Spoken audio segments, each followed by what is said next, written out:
Maayong hapon, Luzon, Visayas at sa mga kapuso natin dito sa Mindanao. Ito na ang tamang panahon. Palakpakan naman dyan. Oy! Magaganap na po sa entabladong ito ang kauna-unahang pagdedebate ng lahat ng mga kandidato sa pagkapangulo sa eleksyon 2016. Ito po ang kauna-unahang COMELEC presidential debate sa loob ng 24 na taon. At ngayon, dinala natin ang debating ito sa tinaguriang Lupang Pangako, ang Mindanao. Live po tayo mula rito sa Capital University sa Cagayan de Oro City. At kasama na Mindanao, buong Pilipinas, kasama ang ating mga tagapakinig sa Super Radio DCWE, lahat ng impila ng RGMA at mga miyembro ng kapisanan ng mga broadcasters sa Pilipinas, nationwide at worldwide. Pati mga kababayan natin sa iba't ibang bahagi ng mundo na nanonood live ng GMA Pinoy TV, nakatutok na. All present po ngayong hapon ang ating mga kandidato. Sa susunod na 2 oras, ang kanilang mga plano, ang kanilang salubin, ang kanilang posisyon sa ilang nagbabagang issue, inyong mapapakinggan. Mahigpit po ang labanan, kaya kailangan maging mapanuri. Wala na pong atrasan, pakinggan at kilatisin ang susunod na pinuno ng ating bayan. Ako po si Jessica Soho. Ako po si Mike Enriquez at ito ang Pilipinas Debates 2016.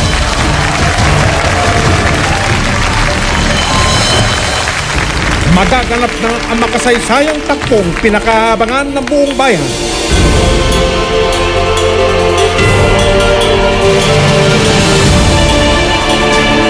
Inihahandog ng GMA News and Public Affairs, Philippine Daily Inquirer,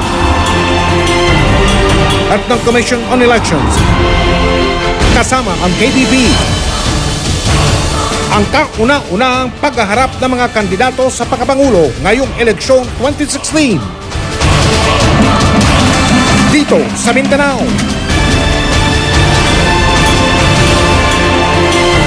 Pilipinas Debates 2016.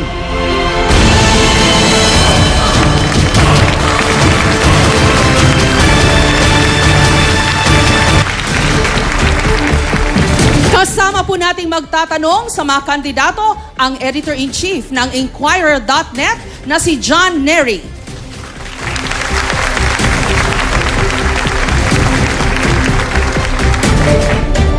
At kasama po natin ang nagpasimula sa Pilipinas Debates 2016 ang Commission on Elections sa pangunguna ni Chairman Andres B. Bautista. Welcome, Chairman!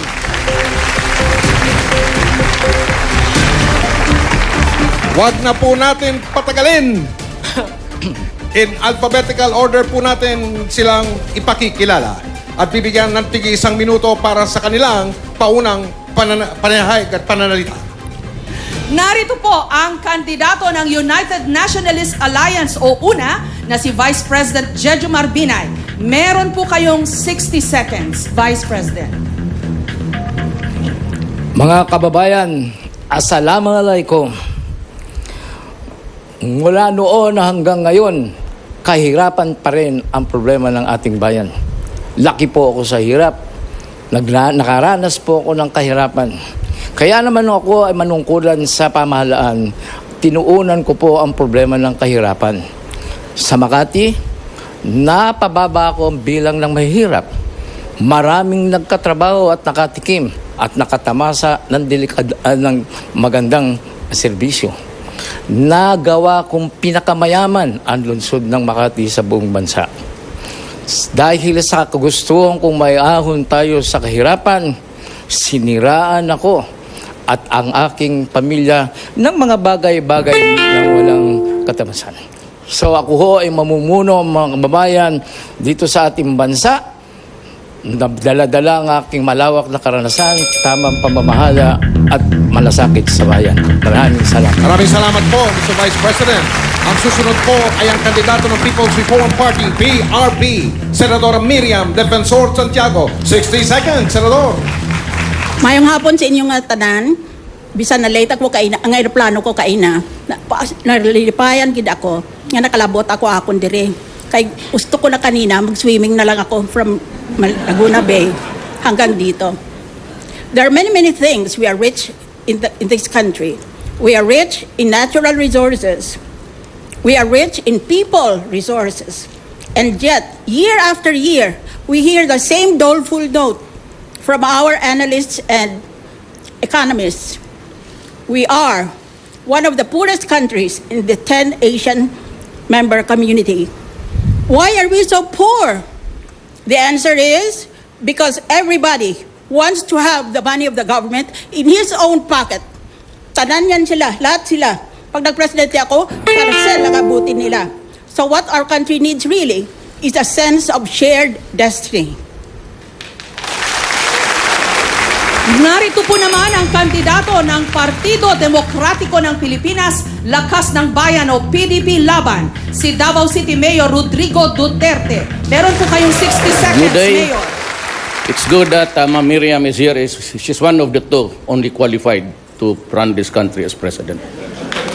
Ma'am, I am here because there is so much criminality. Drugs is flooding the country. I've been calling the attention of the national government, and there is so much corruption in government. I propose that if I am president, I would get rid of criminality, drugs, and corruption. Just give me 3 to 6 months, and I will do it for you. I will deliver. Again, I said we cannot go for economic growth unless we start with government. For as long as there are incompetent and corrupt officials in our government, we would never reach our goal of a happy country. And so I say that I stand here and you might consider what I've told you this afternoon. Thank you. Maraming salamat, Mayor. Pakinggan po naman natin ang independent candidate na si Senadora Grace Poe. 60 seconds, Madam Senator. Mayong hapon sa tanan.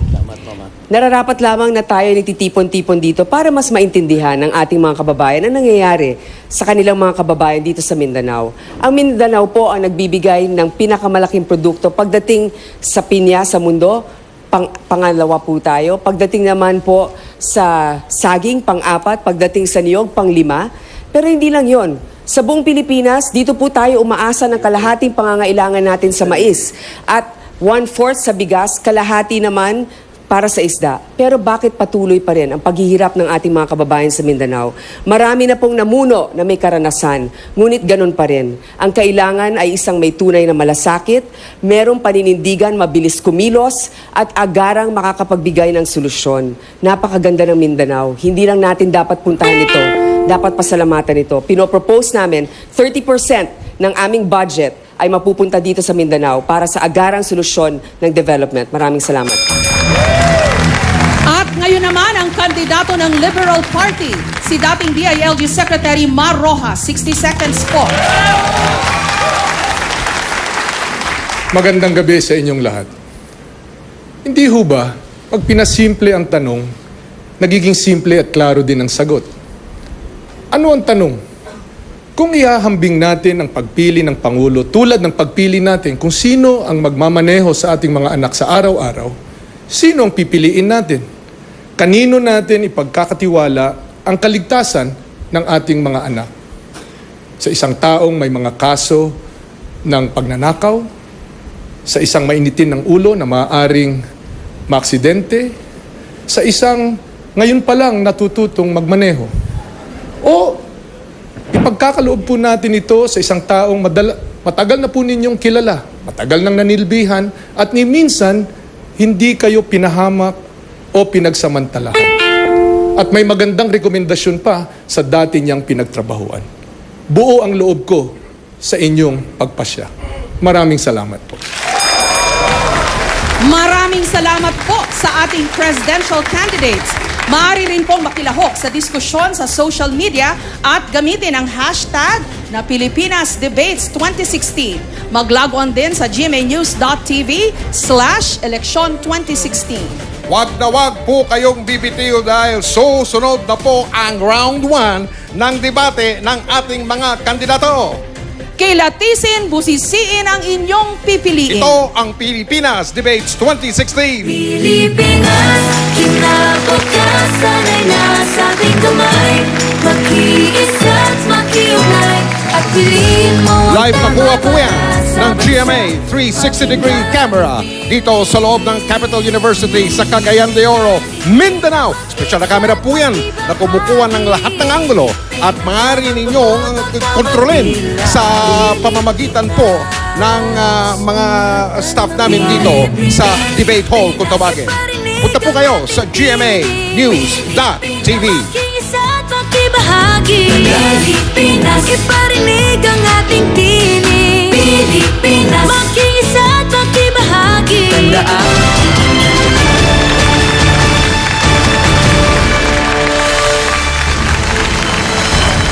Nagbabalik ang Pilipinas Debates 2016. Sa punto pong ito, sisimulan na natin ang ating debate. Na? Ang lahat po ng mga tanong at paksa sa presidential debate na ito, dumaan sa COMELEC. At may mahigit o mahigpit po tayong mga panuntunan na susundin sa debating ito ngayong hapon. Pakinggan niyo po ito. Sa bawat round, may mga pares na maghaharap. Tatanungin ang unang kandidato at may 90 seconds para sumagot. May 60 seconds naman ang pangalawang kandidato para magkomento sa sagot ng unang kandidato. Sa huli, bibigyan ng 30 seconds ang unang kandidato para sagutin ang mga komento. Maririnig ang tunog na ito sa huling 10 segundo ng timer at muli kapag naubos na ang oras.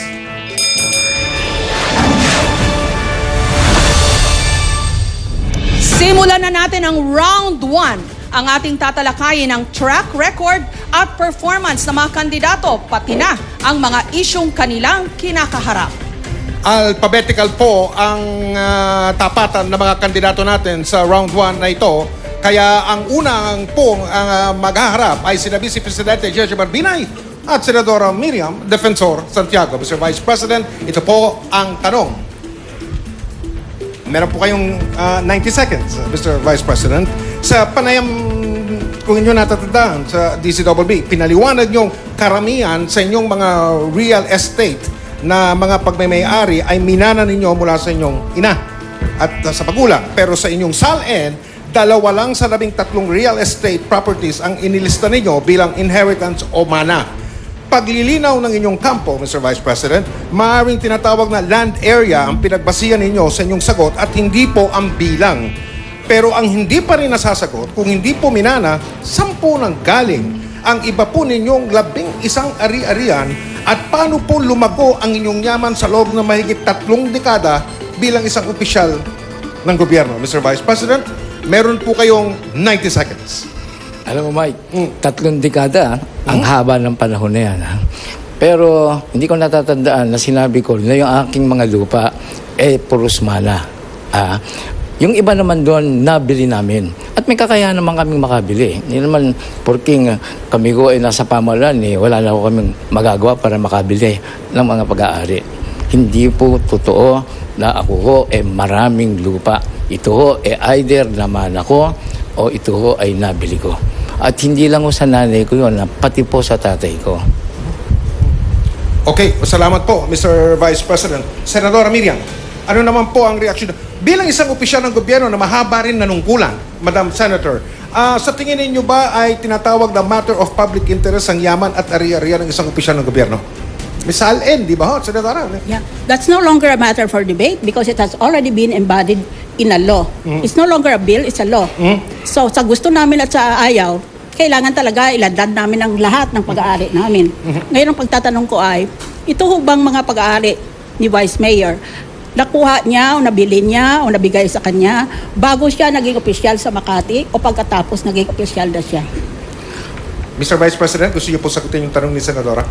Miriam, yung iba ay naman ako. 30 seconds. Pasensya ka na kung Miriam man tawag sa'yo, magkaibigan man tayo at magkasama kami sa student council.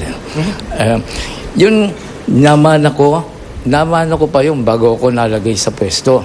Ako ay nanungkulan 1986 at bago po ako nanungkulan, nakapag-practice naman ako ng law at ang misis ko naman ay napakapag-practice ng pagkadoktora. So, yung panggagalingan ang pera na dapat namin mabili. Pero ulitin ko, yung mga propiedad na yon, propiedad na namana ko na bago pa ako napunta sa panunungkulan. Salamat po, Mr. Vice President. Salamat din po.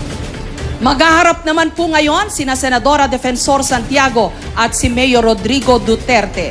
Senadora Defensor Santiago, narito po ang tanong para sa inyo.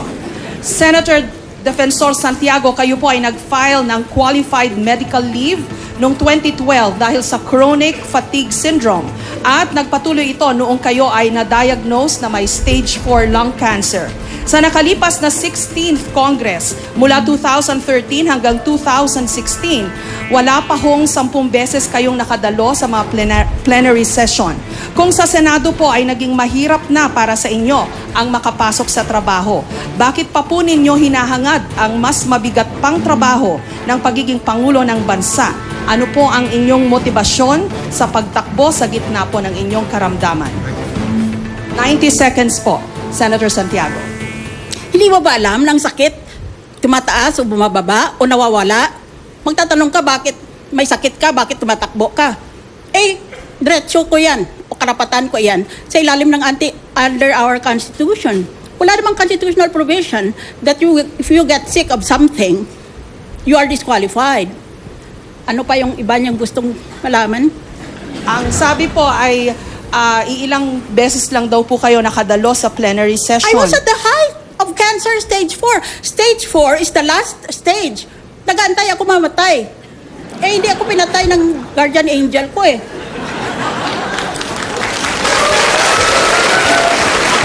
Paano raw po yan? Eh, mas mabigat daw pong trabaho ang pagiging Pangulo sa ating bansa. Mabigat na mabigat. Pero kung tuusin mo, ang senador halos kapantay lang o sobra pa ang trabaho. Kung ginagawa niya ang tama niyang trabaho, nang sa trabaho ng presidente. Kasi kung minsan nilalabanan niya ang lahat ng senador laban sa kanya. Hindi kamukha ng presidente na lahat sa paligid niya nag-aaliluya sa kanya. Maraming salamat po, Senadora Defensor Santiago. Mayor Duterte, ano po ang masasabi ninyo sa I will pahayag not ng go into Senadora? an You have argument 60 seconds. or debate with Ma'am Miriam. She's telling you the truth, and truth is very important. I do not see Senator Santiago passing away within the next 20 years. So what's the problem?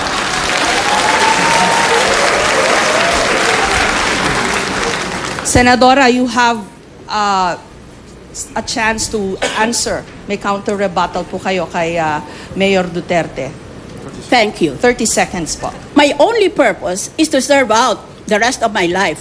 I'm already 70 years old, plus 6-year term as a president. I would have served my country until 76. I did not want to spend the next 6 years lying in bed feeling sorry for myself.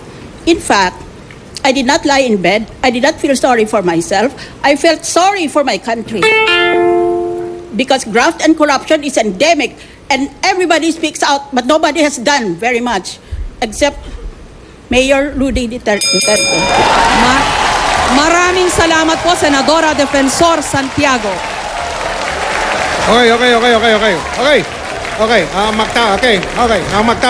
Magtatapatan na po ngayon naman ay si Mayor Rodrigo Duterte ng lungsod ng Davao at si Senadora Grace po.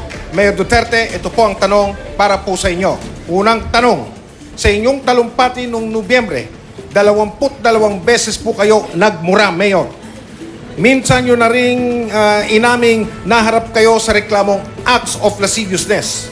Sa makatweet. At nung na-interview ko pa kayo, sinabi nyo rin, kayo po ay palamura, kayo po ay babaero, kayo po ay nakapatay na ng kriminal. Sa inyo po bang palagay, Mayor? Dapat po ba kayong tularan ng mga kabataang Pilipino? At ito ba sa tingin ninyo ang kaugalian na kailangan ng isang mamumuno po ng Pilipinas? Mayor, meron po kayong 90 seconds, sir. Yes, most of it are true. Most of it are true. Criminals, well, I go after them. As long as I do it in accordance with the rules of law, I will continue to kill criminals. And the President will order the killing as long as it is, I said, the exercise of performance of duty in accordance with law. I will use the military and the police to go after criminality and drugs. It's flooding the country. Hindi ako papayag ng ganun. Totoo yun. Well, I do not deny anything. Sa pangalawang bahagi po nung tanong, sa palagay nyo ba dapat kayong tularan ng mga kabataang Pilipino? No, Bilang isang not leader? saying- Yes. Mayor? No. Extrajudicial killing? Of course not. Never happened. But killings, yes. Okay. If I become president, it would be bloody. Opo. Because we'll order the killing of all criminals, Opo. ang mga durugista at drug lords. Yung inyong kasong acts of lasciviousness sa mga kababaihan, Mayor. Wala akong kaso na ganun. Oh, girlfriend. I do not know who invented it, but I okay. said, meron lang akong inakbayan noon. Okay. Ang nanay ko ang nagalit. Nagalit na. Okay. Isa pa, Kasi- Mayor, sabi niyo may mga girlfriend kayo.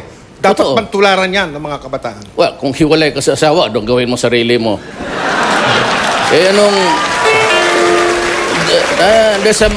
Anong gawin ko itong karga-karga ko? Hindi ko naman ipagbili ito. Hindi mo masangla gamitin mo dapat. Hindi, mamatay ka. Salamat po, Mayor. Salamat. Malinaw.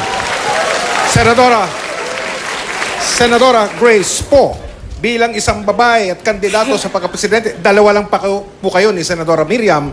Ano po ang pananaw niyo sa ganyang estilo na yan ni Mayor Duterte? Alam nyo, si Mayor Duterte malakas ang appeal. Irresistible sa mga ibang babae. Subalit, matagal rin natin pinaglaban at alam ko si Mayor Duterte ay magalang sa kanyang nanay. Kaya kahit na papano, sa tingin ko, kung ikaw ay malakas ang dating sa mga babae, konting pigil sapagkat, syempre, malay mo, yung mga lumalapit sa'yo, may asawa o kaya may boyfriend o kung ano paman, sa mata ng bata, ang mali ay nagiging tama kung ginagawa ng matanda. At least alam natin si Mayor Duterte, minsan sinasabi naman niya, yung mga hindi niya na nararapat na nagawa noon. Pero pareho lang naman kami, tao rin nagkakamali. Pero isusulong ko palagi ang pagrespeto, anuman ang iyong kasarian. Babae ka man, lalaki, LGBT, lahat po tayo, merong konting paggalang sa isa't isa. Salamat po, Senador. Mayor, meron po kayong 30 seconds para wag magpigil. Sige po. Lahat naman ito sa kwarto yan. Hindi mo naman ginagawa so what's the problem? Hindi mo naman you don't flaunt it in public. And I said, if you have to do it, I said, I'm separated from my wife. And yung isang asawa ko nasa Amerika, yung nurse. So, far and wide, in between those years, it's biology. Actually, it is biology. Okay. Salamat po, Mayor. Magkakaharap po naman ngayon ni Senator Poe, si dating DILG Secretary Mar Rojas. Senadora Poe, narito po ang inyong tanong. Sa lahat ng mga kandidato sa entablado ngayon, kayo po ang may pinakamanipis na resume pagdating sa government service. 2 taon bilang MTRCB chairperson at nangangalahati pa lang po kayo sa inyong termino bilang senador. Sa tingin nyo ba ay may napatunayan na kayo sa larangan ng serbisyo publiko para maging Pangulo ng ating Republika? Jessica, alam mo, talagang hindi ko pinagkakaila sa lahat sa kanila. Ako ang pinakabago rito. Pero sa ating mga kabataan, alam ninyo ang kanta ng Glock 9. Kayong mga nakaupo, subukan nyo naman tumayo para maramdaman nyo ang aming kilagayan, ang kinalalagyan ko. Sa tingin ko, sa lahat sa kanila, ako nga may pinakamaikli na karanasan, pero nakikita ko bilang isang nanay kung anong pangangailangan ng isang pamilya. Sa aking maikling karanasan sa gobyerno, ako po ay nakapaghawak ng isang executive position na may management requirement at mismo na rin si Senator Miriam ang nagsabi na ang Senado ay pwede talagang mas mahirap pa na trabaho kung talagang ginagawa mong iyong trabaho. Ako po ay nabigyan ng pribilehiyo na makadebate si Senator Miriam, kaya nga napasa namin sa Senado ang Freedom of Information. Yung mga batas na aming itinulak ay pagkain para sa mga bata. Yung mga batas o yung mga budget pala na aming tinulak, pagkain para sa mga bata, para sa magsasaka, higit sa lahat, pag-iimbestiga na walang kinikilingan, kaibigan man o kaaway. So para sa akin, ang aking karanasan bilang isang teacher, bagamat minamaliit ng iba, hindi po tayo makakarating sa puntong ito kung hindi dahil sa isang guro na nagmalasakit at nagturo sa atin kung anong tama at mali at kung anong naaayon para sa ating mga paksa. Kaya po sa ating mga kababayan, pare-pareho lang naman ang problema ng Pilipinas Pare-pareho nandyan. Wala pong proof na pag matagal ka na sa pwesto, mas magaling ka. Secretary Rojas, ano po ang reaksyon nyo sa sinabi ni Senator Poe? It should be recalled that you once asked her to be your running mate or your vice presidential candidate. Tama ka dyan, Jessica. No?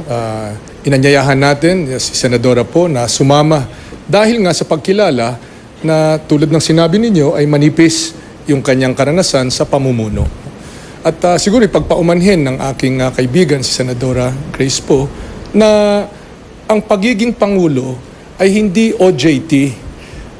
Kinabukasan, buhay, kaunlaran ng 100 milyong Pilipino ang nakasalalay dito. Kaya may tamang panahon para sa lahat. At para sa akin, yung karanasan ay isa sa pinakamahalagang katangian para sa pagiging Pangulo. Paano mo malalaman kung binubola ka o hindi? Paano mo pipiliin kung anong rekomendasyon ng dalawang magkaibang rekomendasyon ng mga cabinet secretary ang iyong pagdidesisyonan? Ito yung mga malalaking desisyon na kailanganin gawin ng susunod na Pangulo at mahalaga yung tamang karanasan, malinis na karanasan para dyan. Senadora po, ang inyo pong counter-rebuttal. Meron po kayong 30 seconds. Jessica, Mike, alam ko naman kung binobola ako o hindi. Kahit na maikli ang aking panunungkulan sa gobyerno. Unang-una, tama, si Secretary Mar, nakatatlong administrasyon na siya dyan. Nabigyan na ng ilang mga responsibilidad sa gobyerno. Pasensya na rin po. Pero marami rin akong inimbestigahan katulad ng DILG at dun sa DOTC sa MRT. At sa tingin ko naman, hindi mo kailangan ng napakahabang karanasan para malaman na kulang ang tulong ng gobyerno sa transportasyon sa ating bayan at kulang ang tulong ng mga gobyerno para magkaroon tayo ng kapanatagan. Maraming salamat po, Senadora po. At ngayon naman, ang one-on-one po ni na dating Secretary Mar Rojas at Vice Presidente Jojo Barbinay. Secretary Rojas, ang tanong para sa inyo. Sa inyong mga panayam, ipinagmamalaki ninyo ang mga nagawa ng daang matuwid. Katulad ng pagpapatayo ng mga silid-aralan o mga classrooms, ang programa ng DepEd, ang Pangtawid Pamilya Pilipino Program na pinamumunuan ng DSWD. Pero sa inyo namang panunungkulan bilang Secretary ng DOTC at DILG, iniuugnay at nangyari daw ang mga kapalpakan sa pangangasiwa ng MRT at sa mga umano'y mabagal na pagkilos bilang hepe ng DILG tulad nung tumama ang super bagyong Yolanda. Base sa inyong track record sa DOTC at DILG, paano po nyo patutunayang kayo ay may kakayahan maging isang epektibong presidente ng Pilipinas? Meron po kayong 90 seconds, Mr. Secretary. Salamat, Mike. Simulan natin sa DOTC. Nung ako po'y nasa DOTC, mahigit 100 kontrata sa halagang humigit kumulang 100 bilyon ang napabid namin na walang anomalya, walang alingaw-ngaw, walang kontrobersiya. Yan, nangyari lahat yan. Ports, airports, ibang mga infrastruktura na nangyayari at ginawa hanggang sa ngayon. Pangalawa, sa MRT, bakit ko tinanggihan ang proposal ng pribadong sektor na magpatuloy ang kanilang kontrata sa MRT? Dahil gusto nilang pahabain ito ng 15 dagdag na taon itong maanumalyang kontrata na ngayon ay ngayon ang sanhi ng problema natin. Plus, dadagdagan pa nila yung singil sa ating mga pasahero. Kaya tinanggihan ko yan. Diyan nagsimula yung ating paghahanap ng makabagong paraan para magkaroon tayo ng mga tren. Ang mga tren ay naandyan na, parating na, at ngayon ay sa susunod na mga buwan ay mapapakinabangan na ng ating mga kababayan. Pagdating naman sa DILG, ang Yolanda ang pinakamalakas na bagyo sa kasaysayan ng mundo. Ang buong gobyerno ay naandun. Nandun ako bago, habang at pagkatapos ng bagyo. Hindi ako bumitiw hanggang nag-stabilize ang sitwasyon at hindi ako tulad ng iba na dumating, nag-helicopter, nagturista, umalis at marami na ngayong sinasabi. Maraming salamat po, Secretary. Babalikan po natin si Vice President Binay. Mr. Vice President, sangayon ba kayo sa sinabi ni Secretary? Matagal kayo naging miyembro ng gabinete, ha? Kasama niyo siya. Sige po, Mr. Vice President. Alam po ninyo, hindi ho mangyayari kung ako ho ang napalagay doon sa pwesto ni Secretary Rojas. Yung bang analysis paralysis, ako ho is a decisive and effective leader. Hindi ako paulit-ulit, walang dinidesisyonan. Yung PPP, iisa pa lang o dadalawa pa lang. Kailangan ho natin yung PPP ngayon para magkaroon ho tayong pagbabago sa ating mga infrastructure needs. Kung ako ang pinatutungkulan ni Secretary Rojas doon sa pagkaka-helicopter, yung helicopter, marami kong nakita. Siya, nasaan ho siya? Pagkatapos nung lumindol at mangyari yung lahat yun sa Leyte, nawala na siya. Kaya naman, grabe ang galit sa kanya ng mga taga Leyte dahil sa kapalpakan niya sa paghawak sa problema ng Yolanda. Secretary Rojas, meron po kayong 30 seconds pa ho. Sige po. Andun po ako 16 na araw. Hindi ko binitiwan, hindi ko kinalimutan at hindi ko finoto-op o pinulitika ang ating mga kababayan. Nandun ako simula bago pa dumating ang Yolanda at ginawa ko ang lahat. Matitingnan kita, Mike, at kahit sino sa ating bansa, mata sa mata at sabihin, lahat ng maaaring magawa sa kapanahonang yun ay nagawa. Maraming salamat po, Mr. Secretary. Up. Yan po, nagtatapos ang round 1 pa lang po ito. Mas mainit sa round 2 dahil ang susunod nating tatalakayin, mga kapuso, ay ang kahirapan at ang pagpapabuti sa buhay ng mga Pilipino. Kilatisin, busisiin ang inyong pipiliin. Nagbabalik po o magbabalik po ang Pilipinas Debates 2016. Samantala, makikita po ninyo ngayon ang ating Twitter heat map. Kapag mas marami pong bilog na pula sa lugar, mas marami po ang tweets na nagmumula riyan. At makikita po natin na umuulan na ang mga tweets tungkol sa debate sa Metro Manila. Umiinit na rin ang diskusyon sa Twitter sa Cagayan de Oro City mismo kung saan po tayo naroon. Ayan po ang ating Twitter heat map. Iparinig ang ating tinig. Pilipinas, iparinig ang ating tinig. Live pa rin po tayo mula rito sa Capitol University sa Cagayan de Oro City. At round 2 na po tayo. Ang sunod na isyung pagdidibatihan po ng mga kandidato ay yung lagi nating nagiging paksa tuwing eleksyon, ang kahirapan.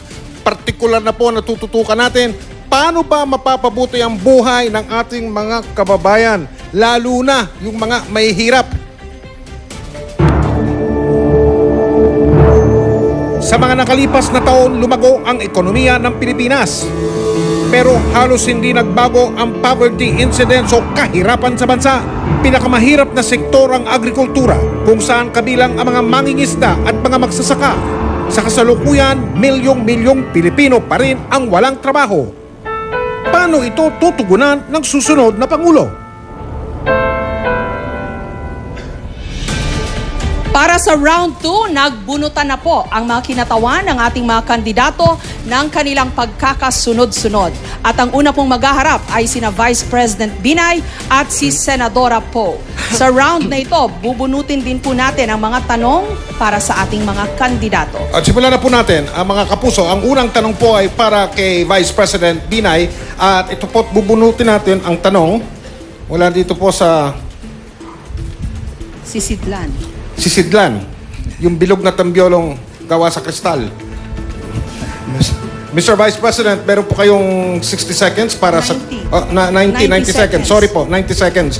Maraming magsasaka ang baon po sa utang pagkatapos ng anihan dahil sa kababayad sa hiniram nila na pambili ng abono, pag-upa sa lupa, pag-upa sa sasakyan para maibaba yung kalakal nila.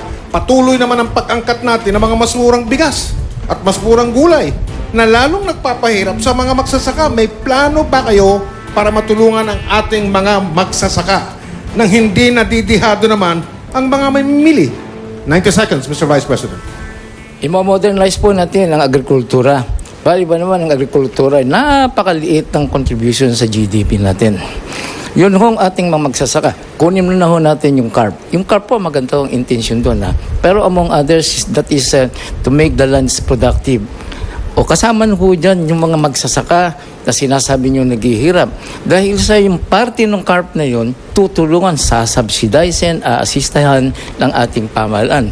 Fertilizer, iba pang mga post-harvest requirements. Pangalawa, yung irrigation fee po, dapat tanggalin na ho natin yun. Pangatlo, yun kung post-harvest problem. Alam niyo ba mga kababayan na mas malaki ho ang nawawala sa post-harvest kesa doon sa kinikita? Pangatlo, dapat po tayo mang-akit pa ho tayo ng mga magkakapital para ho meron ho tayong makakatulong doon sa infrastructure requirements. Yan po ginawa namin sa Makati. Ang ginawa po namin sa Makati, maiahon ho ang kahirapan, suportado ho ng pamahalaan. Salamat po, Mr. Vice President. Senadora Grace po, ano po ang reaksyon niyo sa sinabi ni Vice Presidente? Senadora, you have 60 seconds, Senador. Importante po para sa ating magsasaka, intindihin natin kung magkano kinikita nila. 17,000 pesos yung magtatanim ng palay for every 1 hectare. So kung 3 binigay sa kanila sa agrarian reform, kikitain nila siguro mga 152 pesos a day. Talagang napakaliit. Dapat libre ng irigasyon, dapat may crop insurance, pero hindi lamang yun. Dapat magkaroon ng agro-industrial zones kung saan magkasamang DTI at ang DA para naman ma-market ang products ng mga magsasaka. Mag-soil testing tayo. Anong mga added value na pwede para dito sa lupa nila? Anong mas kikita sila? Palay ba o kape o kung ano pa man. Tandaan natin, sa niyog, ang average age ng ating mga puno ay mga 60 years old na. Kaya konti na lang ang binubunga nito. Kailangan replanting, gamitin na natin ang pondo ng coconut levy para dito sa mga magsasaka ng niyog. Importante rin, isipin natin, pwedeng cocoa coir, pwedeng virgin coconut oil, pwedeng cocoa water, pwedeng kung ano-anong mga programa na pwedeng gamitin para dito. Added value para sa magsasaka. Oh, okay. Mr. Vice President, may 30 seconds po kayo. Tumugon, Senadora, kung meron man. Wala na ho. At pareho naman ho kami ni Senadora doon ho sa assistance and subsidy coming from government. Ang idadagdag ko lang po, kung ako'y makakapagdagdag, yun hong high-yielding crops, dapat po mag-shift na rin ho tayo doon. Kasi ang crops natin, basically, is corn, rice, and coconut. Ay yung marami ho tayong lupa na angkop na angkop sa high-yielding crops. Salamat po, Mr. Vice President. Up next ay ang paghaharap ni na Senadora Grace Poe at Senadora Miriam Defensor Santiago. Senator Poe, narito po ang inyong tanong. Meron po kayong hirap na 90 seconds. Sandali lang po. Ito po ang inyong tanong. Ano po ang gagawin ng inyong administrasyon para matiyak na may pagkain ang 2.5 o 2.6 na milyong pamilyang Pilipino na nagsabi sa SWS na sila ay nagugutom araw-araw? Ang una talaga para sa akin ay dapat magkaroon ng libreng pananghalian sa ating mga public schools dahil yan ay diretso sa tiyan ng mga bata. Hindi po matututo ang ating mga bata at hindi po tatalino kung sila po ay nagugutom. Yan ang pinakauna. Pangalawa po, ang pinakamahihirap na ating mga kababayan ay nasa sektor ng agrikultura. At alam naman po natin na mismo nagtatanim ng palay at bigas, sila po talaga ang bumibili pa ng bigas sa palengke. Kailangan talaga ay bigyan ng tamang subsidiya at least sa paumpisa man lang sa irigasyon at iba pa para naman mas maging competitive sila. Kailangan na po ng replanting ng ating mga niyog sapagkat tayo po ang 5th largest producer siguro ng niyog sa buong mundo pero hindi natin sila binibigyan ng sapat na suporta. Nasa lagpas 70 billion na po ang nandyan nakatenga lamang na coconut funds na dapat mabigyan ng scholarships itong mga nagtatanim ng niyog para bumaba yung presyo at importante rin na ang ating gobyerno ay bantayan naman sapagkat kung bibigyan natin ng added value o yung matataas na value ng mga crops ng ating mga magsasaka at mag-aangkat tayo ng mga ibang bagay, huwag natin kalilimutan na huwag pa rin natin pababayaan ang sektor ng agrikultura kung tayo mag-aangkap ng mga ibang mga pagkain. So, importante po yan sapagkat habang may nagugutom sa ating bansa, hindi natin pwedeng sabihin na nagiging matagumpay ang ating ekonomiya. Ano po ang inyong tugon rito, Senator Miriam Defensor Santiago? Well, 60 seconds po. promises are very easy to make. But which president of our country, just like us presidentiables for 2016, has ever abolished or at least reduced the incidence of poverty in our country? None. I say this with all conviction as former Agrarian Reform Secretary. Kaya pangako lang ang pangako. Saan natin kukunin lahat ng pera na ito na igagastos para sa mga sinasabing mga plano nila? That is the question. Senator Poe, ang inyo pong counter-rebuttal. You have 30 seconds. Kaya siguro napapanahon na magkaroon ng isang may bagong perspektibo. Marami dyan ang namuno na noon bilang Pangulo, matagal na sila sa gobyerno, marahil hindi na sila nag-iisip ng ibang paraan para makatulong sa ating bayan at sa ating ekonomiya. Nung panahon ni Pangulong Marcos, nagkaroon ng Nutribon. Hindi yan kompleto sa pagpapakain ng mga bata, pero kahit papano, nagkaroon ng feeding program para sa ating pamahalaan. Nung panahon ni Pangulong Erap, yun lamang ang oras kung saan kahit papano tumaas ang yield ng agrikultura. Meron po tayong pag-asa. Kaya lang kailangan tapat, hindi nangungurakot at mabilis kumilos. Maraming salamat po, Senator Poe. Ang makakaharap naman po ni Senadora Miriam de Verso Santiago ay si dating DILG Secretary Mar Rojas. Senator Santiago, pupunutin ko po ang tanong para sa inyo. Masikip ang butas nitong kung ano man ito. Parang Miss Universe yan, fishbowl. Okay. Confidently, masikip. Okay. Lumago po ang ekonomiya ng Pilipinas nitong mga nagdaang taon. Walang kaduda-duda. Ang sabi ng nakakarami. At sa pagtatapos ng 2015, umangat ang ating ekonomiya ng 6.3%. Sa kabila nito, malaking porsyento ng ating mga kababayan ang naghihirap. Kung kayo po ang magiging susunod na presidente ng Pilipinas, Senadora, paano nyo ibababa ang mga nagdarahop sa ang pag-unlad ng ekonomiya at paano nyo susiguraduhin na yung yaman ay hindi mananatili? Ay, si Senadora po, no? Si Senadora Grace? Sandali. Senator Miriam. Sorry po. Si Senadora Miriam ang kausap ko, Senadora. Siya po ang tinatanong ko. Okay. Ay, ito pong tanong, Senadora. Paano nyo sisiguraduhin ay yung yaman ay hindi mananatili sa ilan lamang kung hindi bababa sa mas nakakaraming mga Pilipino? Senadora, 90 seconds. Please. Una, pagandahin natin, ibig sabihin, bigyan natin ng mas maraming pera sa budget. Itong mga factors na ito. Number 1, health. Ang kalusugan ng ating mga mahihirap. Kalamihan sa kanila may mga sakit hindi na rin makatrabaho. Pangalawa, education. Importante sa tao na edukado siya. Kaya siguro, hindi tama ang ating mga pagpili noon dahil maraming hindi edukado na nagboboto. Pangatlo, rural infrastructure or social welfare improvements. Lahat ng ito nangangailangan na ang ating taxes should either be lowered or raised. Wala tayong eskapo dyan. So, we either have to consent to raise taxes or we should lower taxes. Hindi naman papayag ang gobyerno na kulang sa pera ang ating budget. Kaya, the remedy will be to decrease some taxes. For example, the estate tax should be erased. Paggulo lang yan Naging judge ako, marami akong estate taxes cases na 10 taon na hindi pa ma-resolbar. Pangalawa, real estate tax should be abolished. No, should be piggybacked with a real property tax at the national level. Kaya 2 beses magbabayad. Kaya mahirap labanan ito. Ang kailangan dyan is the will to win. Salamat po, Senadora. Okay, si Secretary Rojas, may reaksyon kayo. Sige po, Secretary. 60 seconds. Ang masasabi ko lang, na tama, lumago ang ating ekonomiya. In fact, fastest growing itong nakaraang 6 na taon o 5 taon kumpara sa nakaraan. Itong paglago ay nakahatid na rin ng kaginhawahan sa ating mga kababayan. Mahigit 2 milyon na mga tao ay naitawid mula sa poverty line to above the poverty line. Magreklamo man or mag-question man sa datos, pero yan ang datos ng ating NEDA at ng ating mga statistical office.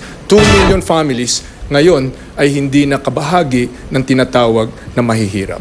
Dagdag pa doon ay yung ating mga safety nets. May safety net tayo sa PhilHealth ng nakaraang taon. Kung magkasakit ka, kasama ng 6.2 milyong mga pasyente, natulungan ka ng PhilHealth sa halagang 75 bilyones pesos.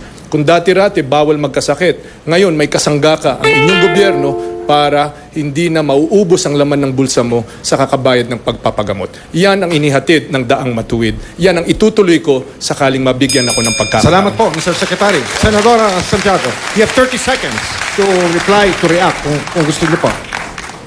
As I said, these are all promises way up in the sky. Promises in the sky is the program of government of many officials running for public office. Saan natin kukunin ang pera? Yun ang tinatanong ko. Saan? Sino mabibigay, magdodonate? Mga mayayaman ba? Dadagdagan natin dahil lang sa mayaman sila. Malaking problema yung where to source the funds. I can make an entire list from here to there of all my promises to you, but they will each cost Salamat taxes. po. Salamat po, Madam Senator. Mga kapuso, hindi pa tapos ang round 2. Pero ngayon pa lang po, pinapaalam po namin sa inyo na number 1 trending topic sa Pilipinas at sa buong mundo. Ang Worldwide. hashtag Pilipinas Debates 2016. Ito po ay, hinga lang po tayo. Hinga lang. Magandang pangitain yan, Mike. Ay, Kasi ay, ibig ano? sabihin, napakarami nating mga kababayan na interesado Opo, sa sasabihin ng ating mga kandidato. Maganda ito para sa bayan. Kaya lahat tayo hihinga muna ng saglit dahil tumitindi po ang ating talakayan ngayong hapon. Kilatisin, busisiin ang inyong pipiliin. At magbabalik po ang Pilipinas Debates 2016. Diyan lang po kayo. Sana'y nasa ating kamay. Makikita po ninyo ang heat map ng Facebook naman. Kanina, heat map ng Twitter. Ngayon po naman, heat map ng Facebook. Ang Davao City at ang Ilocos Norte Davao po. at Ilocos Norte. Ang pinaka-aktibo ngayon sa diskusyon sa Facebook tungkol sa eleksyon. Tamang bilang Pilipinas, iparinig ang ating tinig. Ang inyo pong napapanood ay ang mga nanonood sa gymnasium. Yun, Dito rin sa Capital University sa Cagayan de Oro City. Nasa 1,500 tao ang kasalukuyang nanonood doon live ng ating presidential debate. At nagpapatuloy po ang ating pagkilatis sa mga kandidato sa pagka-presidente dito sa Pilipinas Debates 2016. Nasa round 2 pa rin po tayo mga kapuso para talakayin ang issue ng kahirapan at ang pagpapabuti ng buhay ng ating mga kababayan. Okay, si dating DILG Secretary Mar Rojas naman po ang sasalang at ang makakaharap niya po ay ang alkalde ng lungsod ng Davao, Mayor Rodrigo Duterte. Okay. So, Secretary Rojas, binubunod ko na po yung tanong para sa inyo. Biglang lumuwag yung butas nung kayo na. O, ito po. Paunti na ng paunti ang nahuhuli ng mga mangingisda natin. Maswerte na po kung kumita ang mga mangingisda ng 200 piso kada araw. Ano ang magiging programa ng inyong administrasyon para maiangat ang kabuhayan ng mga mangingisda at mapangalagaan ang ating karagatan? Meron po kayong 90 seconds para sumagot.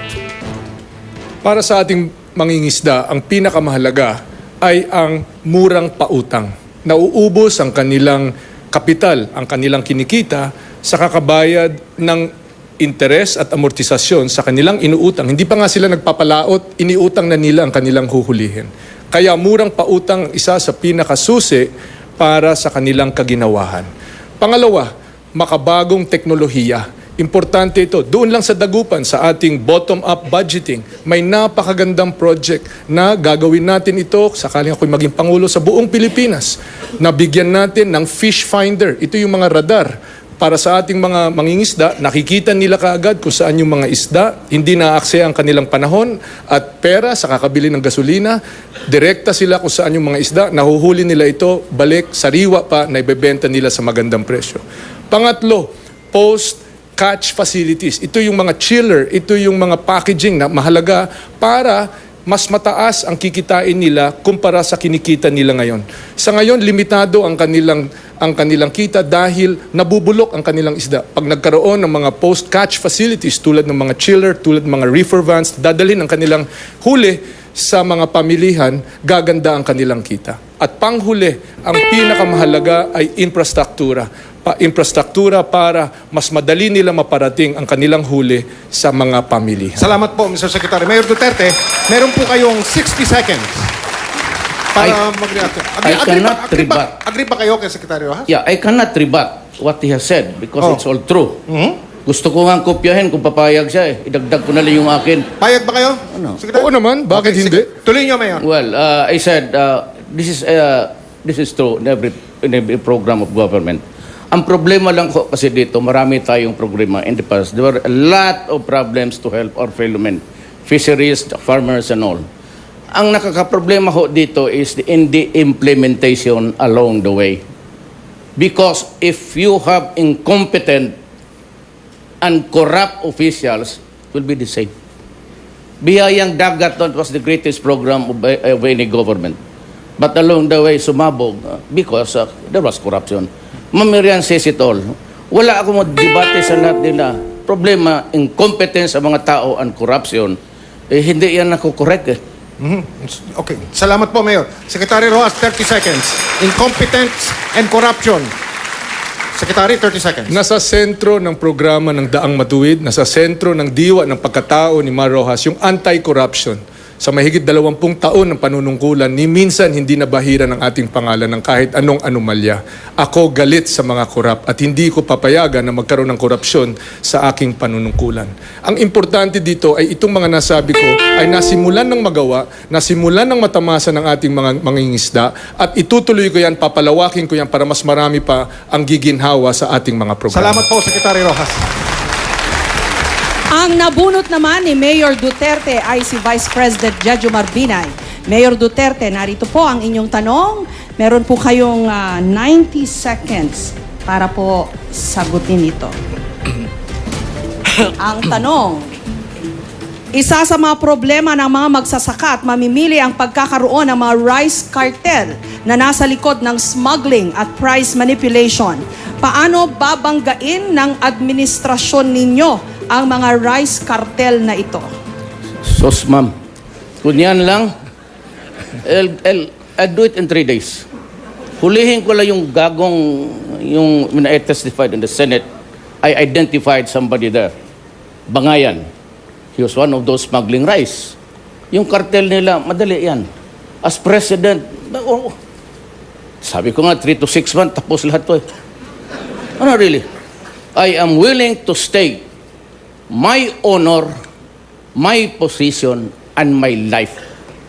3 to 6 months, malinis itong bayan na ito. Pati yung cartel-cartel na yan. And even those itong mga 5-6, ang ginagawa, nagpapahiram pa doon sa mga farmers, tapos binibintahan pa ng appliance. Kaya ako sa Davao, sabi ko, stop it. Stop it. Do not oppress the people. Kaya lahat ganito. We would like to build food terminals, and we would like to land bank to come in and give money to the farmers. Then allow them, Department of Trade, to help in the establishment of credit unions, cooperatives. Doon maghiram. Ang pinakamaganda is 1 billion per region. Doon sila magtayo ng kooperatiba nila para kanila ang binabayaran nila. Vice President Binay, ano po ang tugon ninyo sa sinabi ni Mayor Duterte?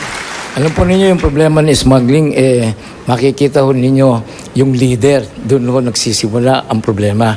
Kasi ang leader, hindi decisive, hindi effective. Alam ang problema eh. Ba't hindi masolusyonan? Kasi hindi marunong mamuno. Ako, yung problema namin, sa amin, hindi kami masyado na problemahan ng mga crime, kung ano-ano pa. Dahil sa ako ho, I'm a decisive leader. I hit the ground running. Haharapin ko ho ang problema. Dito, halimbawa, may problema nga dito sa Mindanao dahil dyan sa mga kuryente. Wala eh. Indecisive, ineffective, walang aksyon. May problema, hindi sinusolusyonan. Kaya ho, nagkakaroon ng walang nagagawa sa smuggling. Turn po ni Mayor Duterte para magbigay po ng kanyang counter-rebuttal. 30 seconds. I have nothing to rebut in that statement. If it's just a matter of rebutting, it's useless because it's all good. Problems, I said, is there the money because ang in ninyo coming in, the fundamental duty of a president is see to it that food is available and food is affordable. Yan ho ang problema talaga. Maraming salamat, Davao City Mayor Rodrigo Duterte. Sarado na po ang round 2. Sa ating pagbabalik, ang third and final round. Ang isyong sunod nating hihimayin, abangan lamang po. Kilatisin, busisiin ang inyong pipiliin. Magbabalik po ang Pili Pinas Debate 2016. Pagkasanay na sa ating kamay. Ito po, ang inyong nakikita ngayon ay ang ating discussion trend sa Facebook naman po na mas marami pong mga babae kesa sa mga lalaki ang nakikilahok sa diskusyon sa Facebook sa Pilipinas Debates 2016. Ang kabataan, edad 18 hanggang 25 anyos, ang pinaka-aktibo. Mabuhay ang mga kabataan! Wala ba kayong mga kamay para sa mga kabataan? Aktibo? Makiisa, Pilipinas, iparinig ang ating tinig. Pilipinas.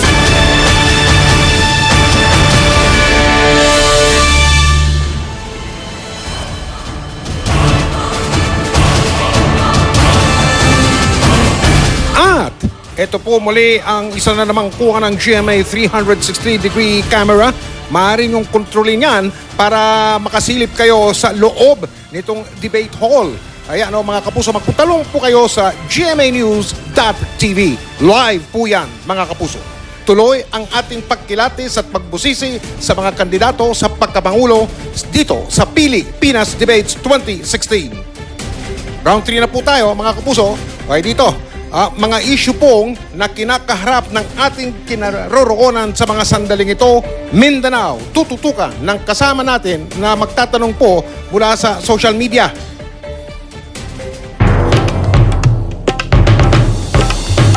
Itinuturing na food basket ng Pilipinas ang Mindanao. Pero dito rin matatagpuan ng 5 sa 10 pinakamahirap na probinsya sa bansa. Dekada na rin ang binilang ng kaguluhan. Ilang usaping pangkapayapaan ang sinimulan pero bigo pa rin makamit ang pangmatagalang kapayapaan. Ano ang magiging hakbang ng susunod na Pangulo? Makakasama po natin sa pagtatanong sa mga kandidato sa round na ito si John Nery, ang editor-in-chief ng Inquirer.net. Nag-ikot po sila sa Mindanao para kumalap ng mga tanong mula sa publiko at ilan nga po riyan ay kasama sa mga posibleng matanong sa ating mga kandidato. Katulad sa round 2, bubunutin pa rin natin ang mga tanong sa mga kandidato. At gaya rin sa round 2, nagbunutan na po ang mga kinatawan ng mga kandidato ng kanilang sequence o pagkakasunod-sunod. Ito na po mga kapuso ang unang sasalang mula sa Mindanao. Si Mayor Rodrigo Duterte na ang makakatapat po ay si dating Secretary Mar Rojas. Pero bago po yung dalawang yan, si John Nery muna. Maayong gabi, Mike. Mayor Duterte, Yes, sir. kayo po ang kandidato mula sa Mindanao. Ito po ang inyong tanong.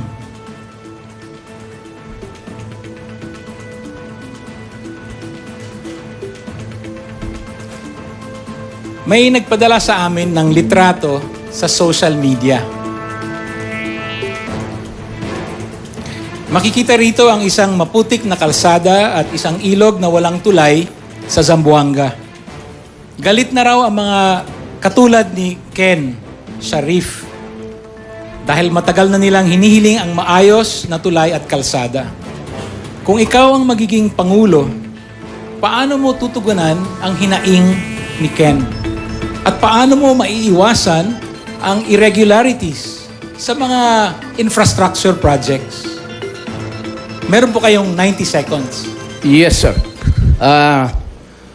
I will have to tell you that 65% or 64% of the infrastructure projects are here in Manila. I might also want you to know that 19% lang ang binigay sa Region 19. Well, of course, that is the disparity. And that is why the Mindanaoans, asking you now, is galit na galit sila. Kasi ang aming lawful share sa taxes hindi ibinibigay. Remember that Mindanao contributes to the country's coffers 54% of the total export earnings in dollars. Magkano yan? Well, it will depend on the given day. But ang Mindanao kasi ang nagbibigay sa agricultural products sa country ito. 19 billion only for Region 11. I don't know how much the others getting. Yan mo. It is this disparity and that is why people are clamoring for a federal government.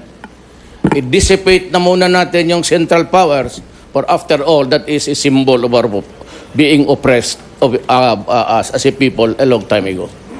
You have to give us our share. And we will, and of course, you have to restore law and order. Salamat po, Mayor. Secretary Rojas, anong reaksyon nyo sa sinabi ni Mayor Duterte? Meron po kayong 60 seconds. Sige po. Salamat. Unang-una ay tutugunan natin ang pangangailangan ng pagtayo ng tulay doon sa kusaamang bayan yon. Pero habang totoo na napag-iwanan ng Mindanao, hindi na po yan ang nangyayari ngayon. In fact, Mindanao today has twice the amount of infrastructure in the last 5 years than it had in the last 12 years.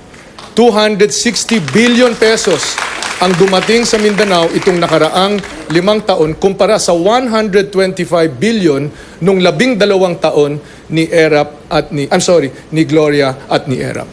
So, hinahabol na natin, lumalaki na ang ating pagtugon sa pangangailangan ng Mindanao. Is this enough? Hindi pa. Kaya tuloy-tuloy ang ating programa na kung saan mas maraming infrastructure, tulad ng nakita natin, paglanding sa Lagindingan, papasok dito, yan nangyari sa Daang Matuwid. Yan ang halimbawa ng mga infrastructure na pinarating natin sa Mindanao. Salamat po, Mr. Secretary. Mayor Duterte, meron ba kayong tanong? Reaction, 30 seconds. Wala man akong nakitang tuwid na dadaan. Puro kulubot man yan.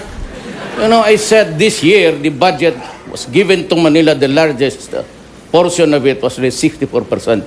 Ang binigay sa Region 11, 19 billion. Kanila 64. So how can you expect Mindanao to develop? It's question of money. You do not count the accounts that was given us with the last 5 years. Naubos yun sa corruption. Okay, maraming salamat. Salamat po, Mayor. Salamat po. Sunod namang sasalang ay si dating Secretary Rojas at ang makakaharap niya si Vice President Binay. Ang tanong mula pa rin kay John Nery. Daghang salamat, Jessica.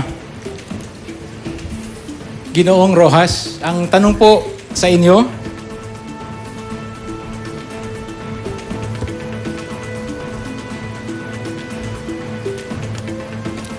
sa pinakahuling Pulse Asia survey, lumalabas na pangunahing issue ng mga kabataan sa Mindanao ang problema ng illegal na droga.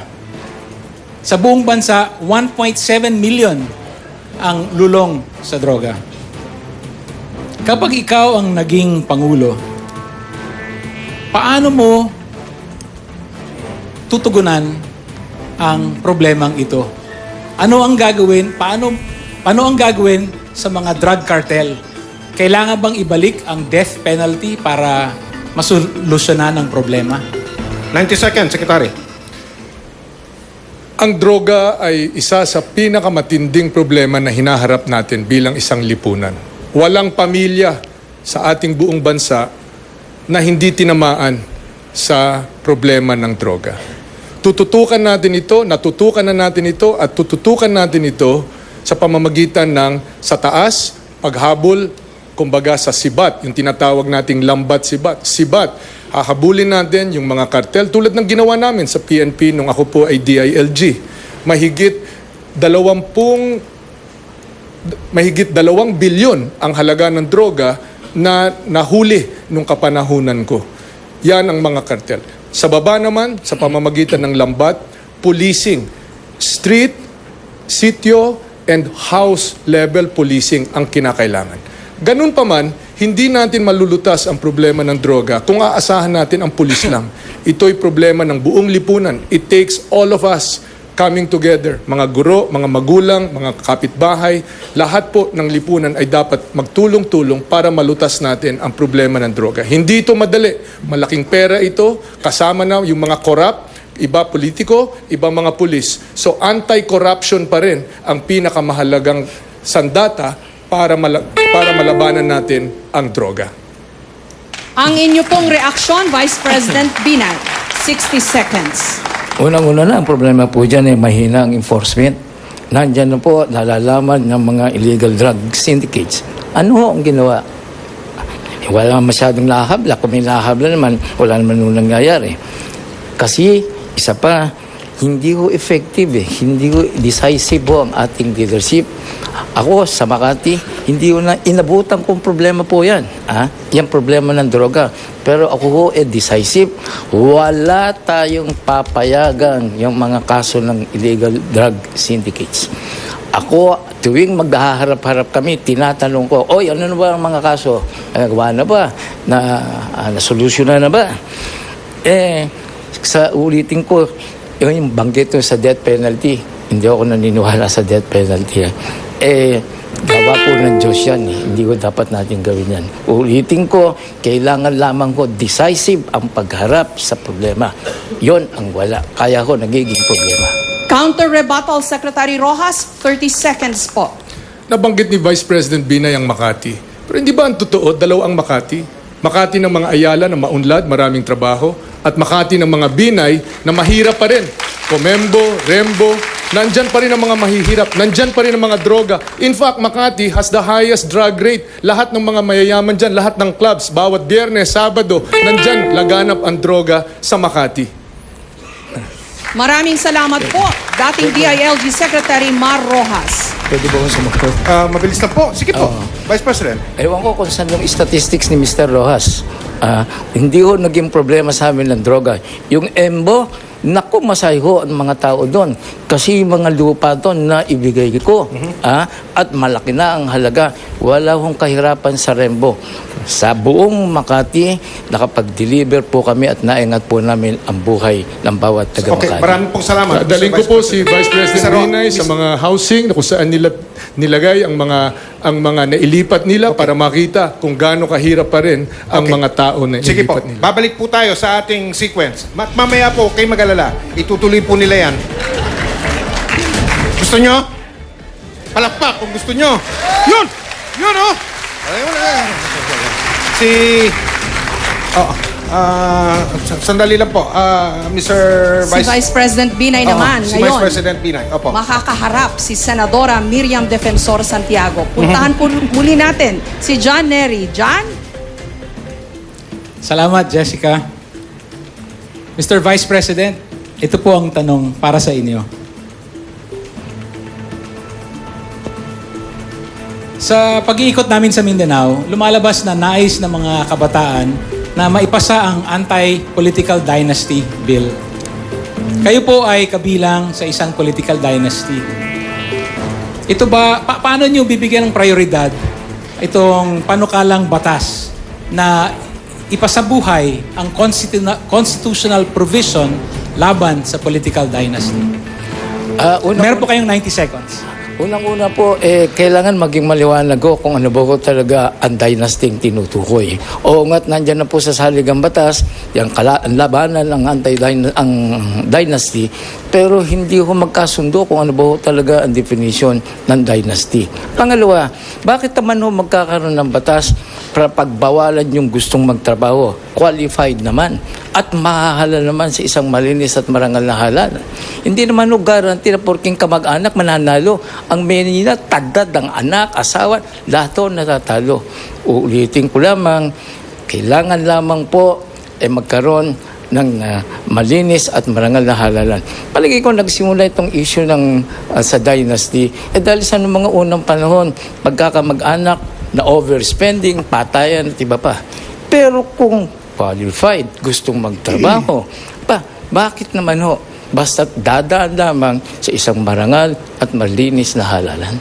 Salus populi, sabi nga, gusto ng tao. O bakit naman ho ninyo haharangin? Dahil sa kamag-anak?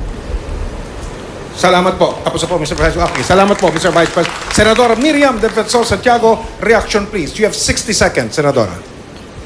The anti-dynasty provision is found most of all in our Constitution. And it is a basic principle of constitutional law that anything written in the Constitution without more and without less should be literally applied if possible.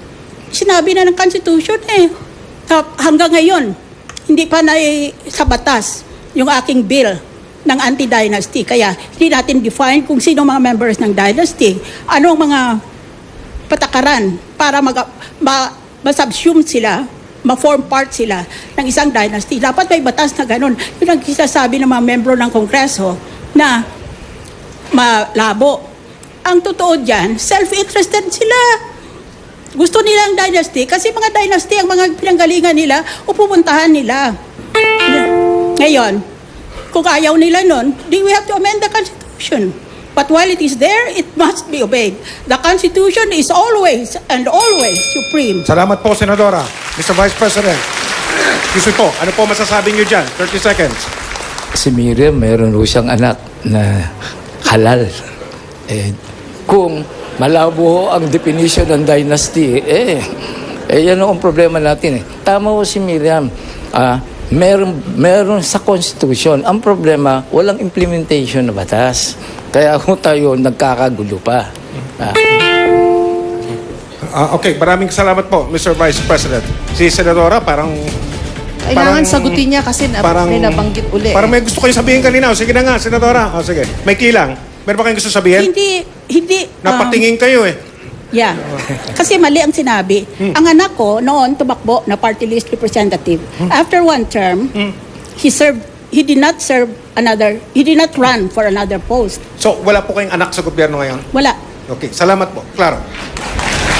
Ang round 3, pagpapatuloy po natin maya-maya lang. Kilatisin, busisiin, pakinggan ang inyong pipiliin. Magbabalik pa po ang Pilipinas Debates 2016. Sa datos po ng Twitter, Jessica? Mataas na mataas po talaga ang interes ng publiko sa mga usapin kaugnay sa poverty and development. Dapat lang, yan ang pangunahin nating problema eh. Kasunod po naman yan ang peace and order, track record, Mindanao issues at corruption. Pilipinas, iparinig ang ating tinig.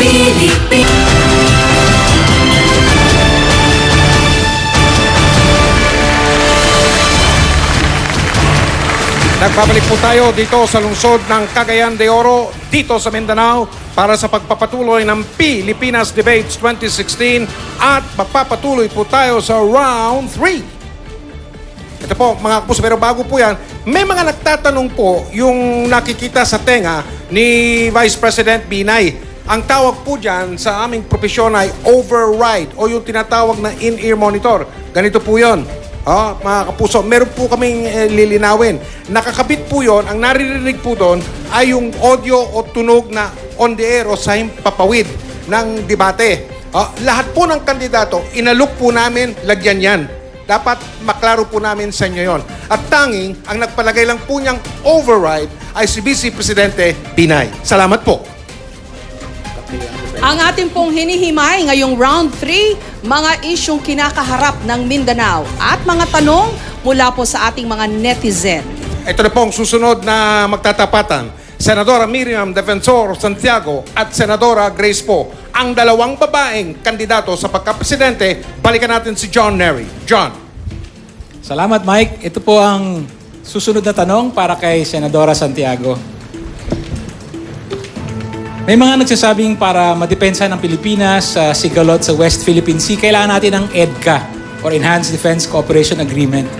Pero pangamba naman ng ilang kausap namin, lalo na dito sa Cagayan de Oro, na ang mga lugar katulad ng Lumbia Airport ay gagamitin para sa EDCA ay magiging militarized.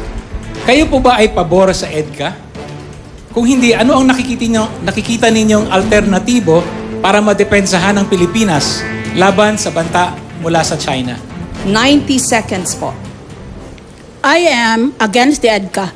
In fact, I was the sponsor and author of the resolution passed in the Senate expressing the sense of the Senate that the EDCA should first pass the Senate, which is what happens to all other treaties. Bakit ito? Pinirmahan lang ng mga opisyales ng Executive Department na hindi binigay sa Senado na lahat ng ibang mga treaty, ganun ang paraan noon. Kaya, galit talaga ako dyan dahil parang nagsusunod-sunuran tayo. Itong dalawang higante, ang China at ang United States, parehong gustong kontrolahin ang Pilipinas. Bayaan mo na kung anong mga ambisyon nila sa sarili nila. Pero huwag nila tayo idamay. Kaya pareho lang yan na mga ganid. Ang China gusto niya lahat ng produce. Kanya na. Kaya ayaw makipag-usap sa atin ng China ng one-on-one. Pilipinas, halimbawa, at saka China, Vietnam and China, ganon. Ang atin naman gusto ay collective. Lahat ng ASEAN, magkasama-sama sila, 10 sila, at kausapin nila ang China. Ngayon, ayaw ng China yon. Kaya hindi na talaga marisolbar yan. Pero ang katotohanan dyan ay parehong gusto na kontrolahin itong South China Sea na tinatawag or West Philippine Sea nitong dalawang bansa na ito. We let us stand for our sovereign rights. I am willing to join any movement to declare our independence from imposed sovereignty. Salamat po, Senadora. Salamat po. At Senadora po, meron po kayong 60 segundo, 60 seconds para sa inyong reaction. Sige po. Sang-ayon ako kay Senator Miriam na dapat talaga ay dumaan ito sa Senado para masuri kung ito ba'y bagong kasunduan o hindi. Ito po ang ilagay natin sa ating isip. Wala pong isang bayan na mag-iisip kung anong mas maganda para sa kanilang kapitbahay o sa kanilang kaalyado. Ang una nilang iisipin ay ang kanilang sarili. Ngayon, isipin natin ang ating sarili. Anong pwede natin makuha sa kasunduang ito? Oo, nandyan sila, isang bigate na pwede tayong bantayan. Pero naalala ba ninyo, nung nandito yung base militar, kahit papano binabayaran tayo ng mga Amerikano. Pero ngayon, dahil dito sa EDCA, libre ang kanilang pagiging dito. Itong masasabi ko, kahit na maliit na bansa tayo, ikumpara natin sa China, bakit ang Singapore, pwede nilang palakasin ang kanilang military. Hindi sila basta-basta inuuto ng mga ibang bansa. Kaya rin natin yan. Ngayon, paunti-unti palakasin natin ang ating military. Kausapin natin ang China constructively. Pero let's take a leadership role in the ASEAN so that we can follow a particular code and conduct that will be followed by the other countries in the ASEAN. Salamat po, Madam Senator. Senadora, you have 30 seconds. Yes, there will always be different levels of negotiation between the Philippines and other foreign countries that we deal with. The first track is always to exchange notes. For example, the Philippines already protested the activities of China in these disputed seas. That's the first track. But it has had no effect. Walang epekto. Kaya we have to go to the second track. We have to negotiate with China together with other Asian countries. Maraming salamat po, Senadora Santiago. Up next, ang paghaharap ni na Senadora Grace Poe at Mayor Rodrigo Duterte. Balikan po natin muli si John Nery. Salamat, Jessica. Ito po yung tanong para kay Senadora Poe. Hindi na ipasa ang Bangsamoro Basic Law dahil na rin siguro sa nangyari sa Mama Sapa, no? Kapag kayo po ang nahalal, isusulong ba ninyo uli ang BBL or meron kayong ibang programa? Yung paglinaw po sa nangyari sa pagpatay kay Marwan, kasama po yan sa solusyon? Mr. 90 Neri, seconds. 90 seconds, Mr. Senadora. Neri, ang nais ko po ay magkaroon ng isang transparent, inclusive at sustainable na pag-uusap at saka kasunduan. Kailangan talaga sa pagbuo ng bagong kasunduan o pagtulak nito, kailangan isama natin lahat ng mga grupo. MILF, MNLF, lahat ng mga grupo, hindi lang Magindanawan, kundi Tausug, Maranao, Badjao, kung ano pa, pati yung mga IPs, pati mga Kristiyano dito sa Mindanao na bumubuo nito. Pangalawa, habang nag-uusap tayo, kailangan ay sundan natin ito ng mga proyekto para sa Mindanao. Ako po ay isa sa mga gustong magtulak talaga na magkaroon tayo ng Mindanao Rail. Noong 1992 pa po ito pinag-uusapan. Siguro nasa lagpas 70 billion ito. Kaya na natin ito tugunan sa mga panahon na ito. Kailangan rin natin ayusin ang problema sa kuryente dito sa Mindanao. Kailangan natin i-rehabilitate ang Angus at Pulangi Dam sapagkat ito po ay heavily silted na. Imbis na 900 megawatts, nagiging 600 megawatts of power lamang ang nabibigay dito. Importante na magkaroon ng trabaho dito sa Mindanao. Kaya nga po sa aming budget, kasama dyan ang infrastruktura, 2,000 kilometers na kailangan natin pasemento at ipaayos, magbibigay ng temporary na trabaho, pero pagkatapos nun, mahihikayat natin ang turismo at ang mga mamumuhunan dito na pumunta dahil mas maayos na ang mga kalsada. Kasama sa usap ng kapayapaan ay development. Rebuttal, reaction, Mayor Duterte, meron po kayong 60 seconds. Let me focus on Mindanao, on what it is happening today. With the failure of BBL, there is a great hurt there. Unless, I said, we can come up with another card, which is federalism, nothing nothing at all can appease Mindanao. Yan ang nangyayari dyan. And that is why it is very important na kung ako ang magpupunta dyan, I would not only offer the BBL with the same configuration, but I will offer federalism to all, pati kay Norbiswari on the western side. That would maybe appease everybody because every moro politiko would really like to see federalism kasi pubalpak nga ang BBL. And we have to do this because I said nothing short will appease and bring peace to Mindanao. Yan ang importante sa lahat dyan. You have to right the historical wrong committed against the Moro people. Counter-rebuttal reaction, Senadora Grace po, ano po ang inyong tugon? 30 seconds. Ginagalang ko sinasabi ni Mayor Duterte, talagang kailangan pag-usapan natin kung makakabuti yung federalismo sa ating bayan. Ang pinakamalapit na example ng federalismo ay ang ARM.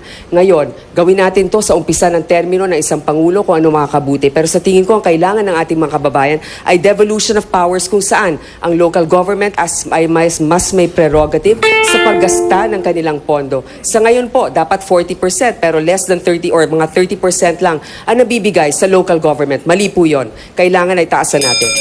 Maraming salamat po, Senadora po.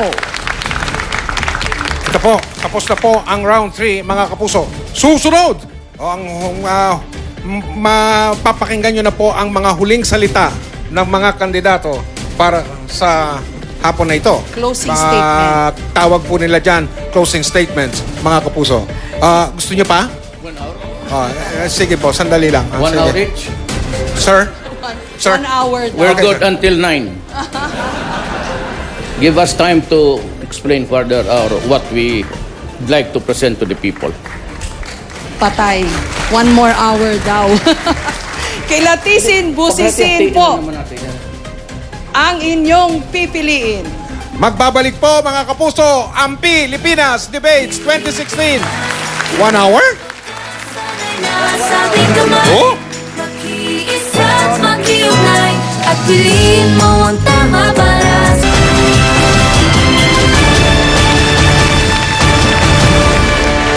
Magandang dina mga kapuso. Narito pa rin po tayo live mula sa Capital University sa Cagayan de Oro City para sa huling bahagi na po ng ating Pilipinas Debates 2016.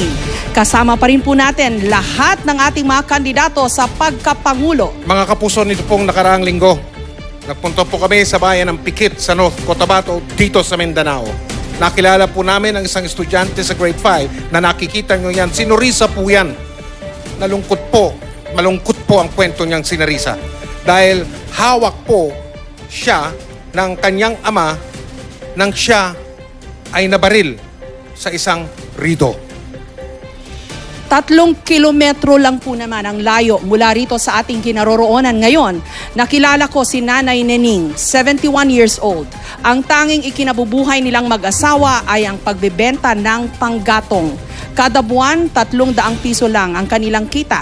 Ayon sa kanya, kung mahirap sila noon, mahirap pa rin po sila hanggang ngayon.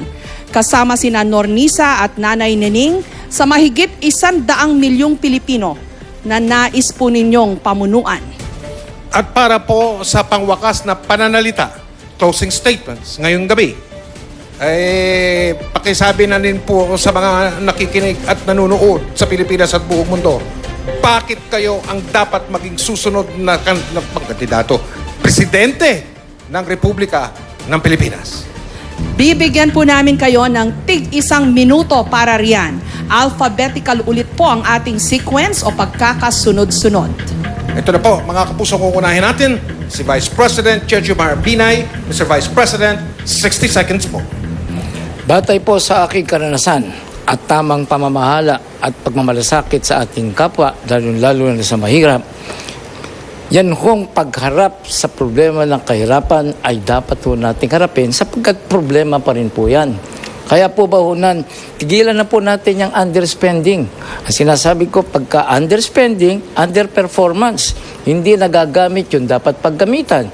Pagka maraming namamatay kasi hindi lang bibigyan ng tamang gamot, hindi makapagpapasok sa ospital, underspending, nakaka-apekto yan, nade-delay ang performance.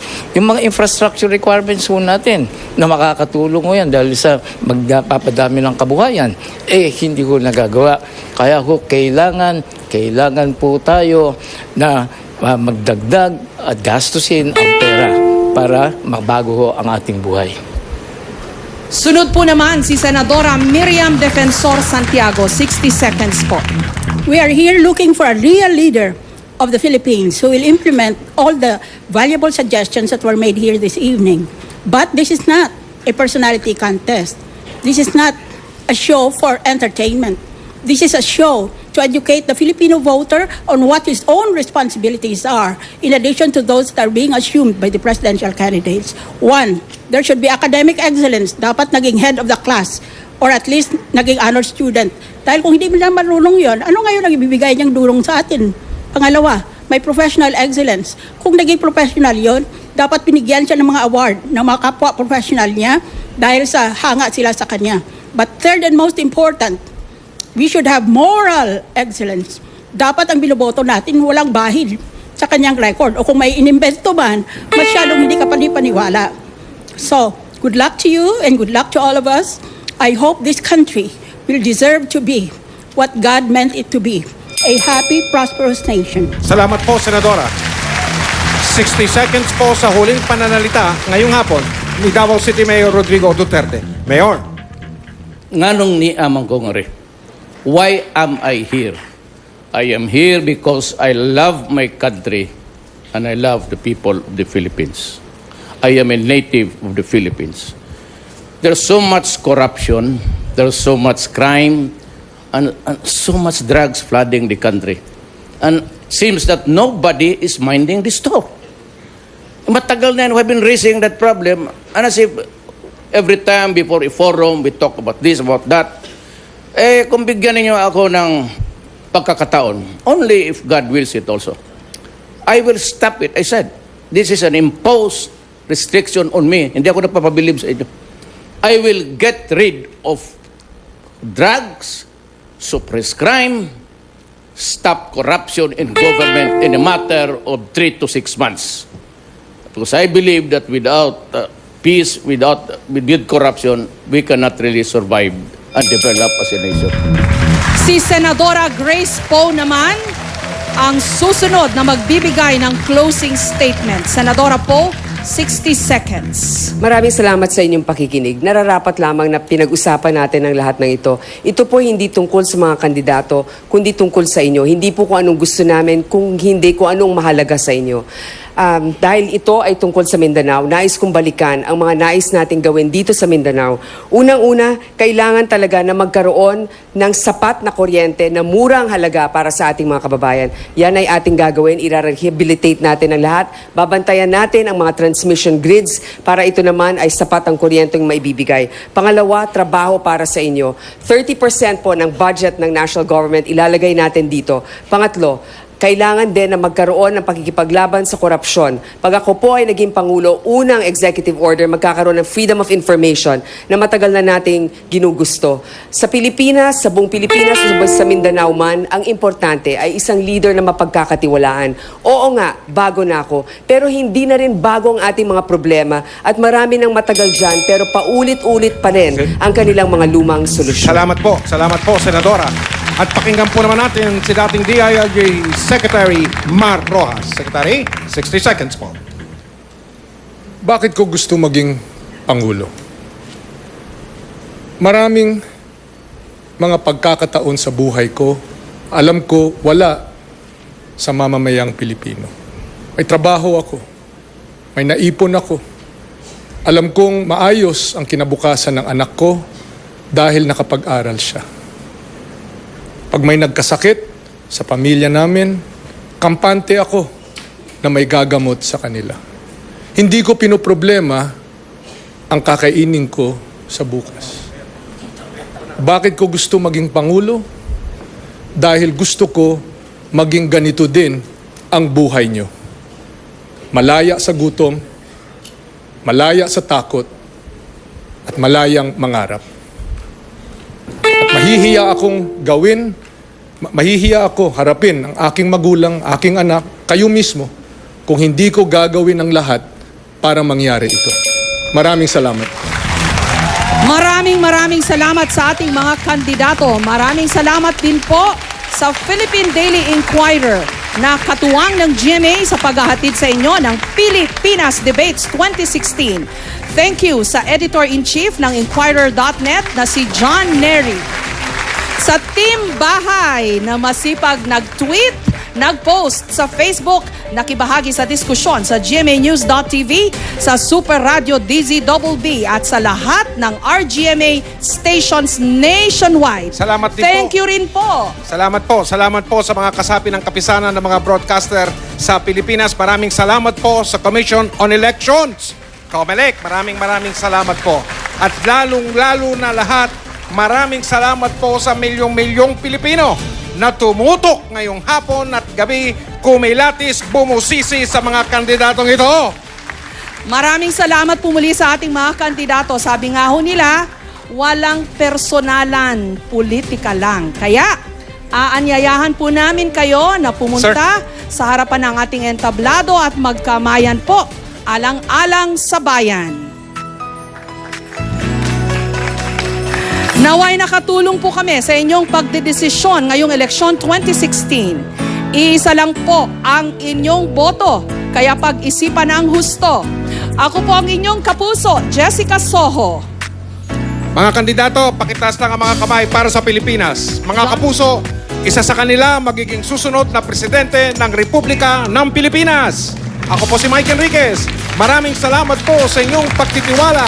Magandang gabi. Ay, meron pa sa Visayas at Mindanao. Magandang gabi. Mabuhay ang Pilipinas!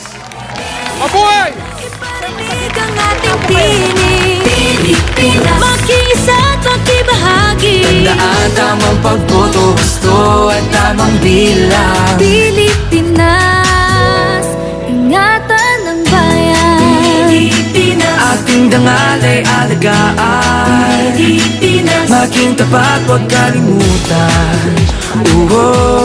Ingatan ng bayan. Pilipinas kung mahal. Pilipinas, Pilipinas kung mahal. Pilipinas kung mahal. Pilipinas kung mahal. Pilipinas, kinabukasan ay nasa ating kamay. Makiisa't makiugnay, at piliin mo ang tama para sa bansa. Pakinggan aming Salamat po sa inyo. Salamat po. Iparinig ang ating tinig. One more time, mga kandidato.